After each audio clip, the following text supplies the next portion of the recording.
Quand vous voyez des catholiques et des musulmans se disputer sur les réseaux sociaux, non, Jésus il est Dieu, ce n'est pas qu'un prophète, non, non, Jésus n'est qu'un prophète d'Allah, etc., etc., vous devez avoir de la compassion, vous savez pourquoi?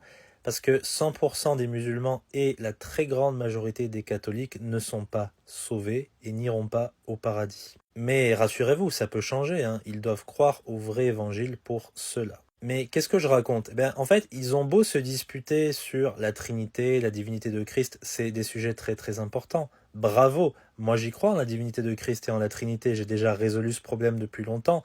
Par contre, il faut résoudre un problème beaucoup plus important que cela. Comment est-ce qu'on fait pour aller au paradis? Est-ce qu'on est sûr d'aller au paradis si on meurt aujourd'hui? Vous remarquerez, si vous discutez avec un catholique ou avec un musulman, que la très très grande majorité d'entre eux, si ce n'est pas 100% du temps, ils ne sont pas sûrs du tout d'aller au paradis. Et c'est extrêmement triste puisque si Dieu est bon, il veut nous donner un moyen simple de savoir comment faire pour aller au paradis et il nous le donne. Il nous dit, je vous ai écrit ces choses à vous qui croyez au nom du Fils de Dieu afin que vous sachiez que vous avez la vie éternelle. Ce n'est pas difficile. Les catholiques et les musulmans vont vous dire, ce n'est pas suffisant de croire, il faut aussi coopérer avec la grâce de Dieu pour être sauvé.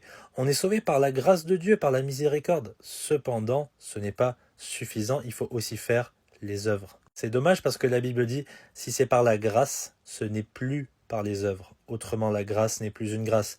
Mais si c'est par les œuvres, ce n'est plus par la grâce, autrement les œuvres ne sont plus des œuvres. Paul nous dit aussi, c'est par la grâce que vous êtes sauvés par le moyen de la foi, et cela non de vous-même. C'est le don de Dieu, non des œuvres, afin que personne ne se glorifie. Si les œuvres n'entrent pas dans l'équation du salut, qu'est-ce qu'il reste? Uniquement la foi, c'est-à-dire le fait d'avoir placé toute sa confiance en ce que Jésus a accompli. Jésus qui est le Fils de Dieu et Dieu manifesté dans la chair. Donc ces deux groupes de personnes croient en leurs œuvres en réalité. Ils se glorifient de leurs œuvres. Ils ne vont pas vous le dire comme ça, parce que c'est très dérangeant et prétentieux de le dire, mais en réalité, si vous creusez un peu, ils sont prétentieux. D'accord? Seigneur, Seigneur, n'avons-nous pas fait de merveilleuses œuvres en ton nom? Alors Jésus leur dira ouvertement, je ne vous ai jamais connu. La volonté du Père, c'est que nous croyions en celui qui l'a envoyé, que nous plaçons toute notre confiance. 100% de ce qu'on va miser, c'est sur Christ.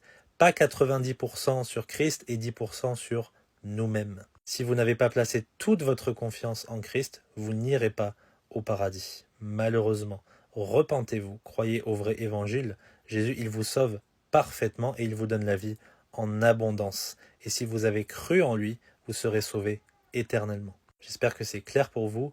Que Dieu vous bénisse.